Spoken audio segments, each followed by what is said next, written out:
75 શબ્દ ઝડપ. ફકરા નંબર 1. ફકરો: આ કામે અરજદાર એપેલન્ટ તરફે આંક 15થી લેખિત દલીલો રજૂ કરેલ છે જે વંચાણે લીધી. ફકરો: આ કામના સામાવાળા નંબર 1 થી 6 તરફે તેમના વિદ્વાન વકીલશ્રીની દલીલ સાંભળી. તેઓએ તેમની દલીલમાં જણાવેલ છે કે અરજદારે સામાવાળા નંબર 1 થી 6 નાઓ વિરુદ્ધ નીચલી અદાલત સમક્ષ ખોટી ફરિયાદ દાખલ કરેલ હતી અને નીચલી અદાલતે અરજદારની અરજીમાં કોઈ તથ્ય જણાતું ન હોય તેઓની ફરિયાદ ક્રિમિનલ પ્રોસિજર કોડની કલમ 204 હેઠળ રદ કરેલ છે. નીચલી અદાલતનો હુકમ યોગ્ય છે, તેમાં હસ્તક્ષેપ કરવાની જરૂર નથી. નીચલી અદાલતે અરજી નામંજૂર કરેલ તે અંગે સામાવાળા નંબર 7 સરકાર તરફે વિદ્વાન શ્રીએ નીચેની અદાલતનો હુકમ યોગ્ય અને બરાબર હોવાની રજૂઆત કરેલ છે.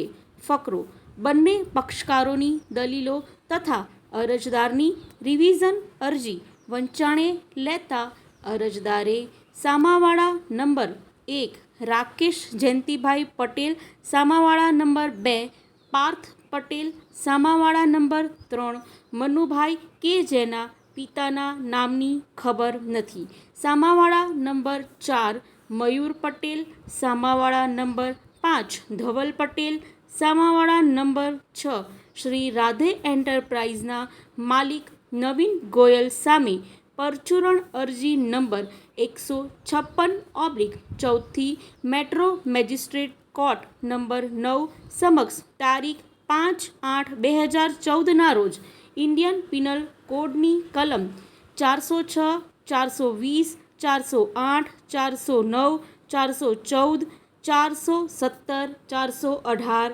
421, 422, 424, 114, 506(2), 209(ખ) તથા 120(b) મુજબની ફરિયાદ દાખલ કરેલ હતી અને AD chief metro magistrate court number 9 એ અરજીનું વેરિફિકેશન લીધેલ છે.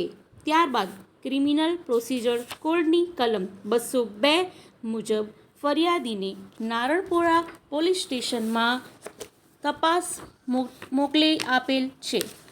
અરજદારની નીચલી અદાલત સમક્ષ ફરિયાદ ધ્યાને લેતા સામાવાળા નંબર 1 અરજદારના પિતાના બાળપણના મિત્ર છે, જ્યારે સામાવાળા નંબર 2 તેમનો ભત્રીજો છે. સામાવાળા નંબર તથા 4 જેઓ સામાવાળા નંબર 1ના પ્લમ્બર છે. સામાવાળા નંબર 5 તે સામાવાળા નંબર 1ની ઓફિસનું તથા બહારનું કામકાજ સંભાળે છે. ફરિયાદી અરજદારની ફરિયાદ મુજબ સામાવાળા નંબર 1નાએ ધંધાના વિકાસ અર્થે તેઓને સેનેટરીનો ધંધો ખોલવાનું વિચારતા અને તે ધંધો ડેવલપ કરવા માટે અરજદારના પિતાને તે ધંધામાં રોકાણ કરવા બાબતે જણાવેલું કે ધંધામાં 50% ચોખ્ખો નફો મળે તેવો છે.